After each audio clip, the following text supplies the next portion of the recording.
Hi, my name is Jennifer Williams, and I am debating the stand your ground law um, in favor of it.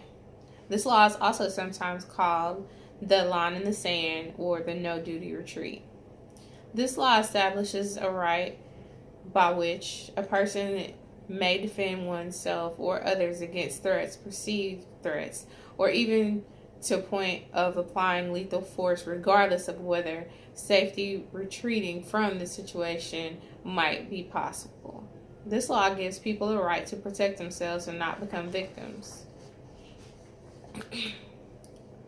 When you think of all the violent crimes and senseless acts that have occurred in the past where numerous people lost their lives, it makes you wonder what the outcome would have been if these laws were in place then.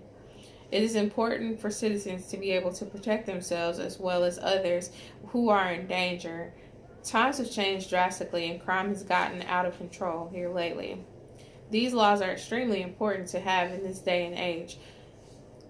In a sense, they protect us as citizens. At times, a person could act and think that they were protected by self-defense, but a clause in the law can make you civilly liable under some circumstances.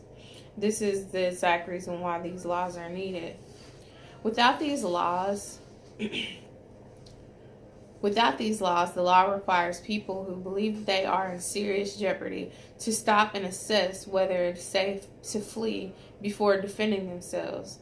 This, I'm sure, sounds reasonable for some, but given being put in that situation, I'm sure it's much more complicated than that.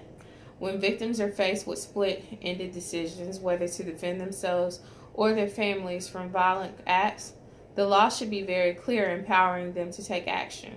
This will allow citizens to protect themselves, their families, without fear of being prosecuted for their actions afterwards. The stand your ground law, I think it's necessary and needed in today's society. I don't think that it promotes violence at all, but it creates a platform for citizens to keep themselves as well as their families safe. If I were ever in a position where my life or my family's life was in danger, I would like to think that protecting them wouldn't be questioned.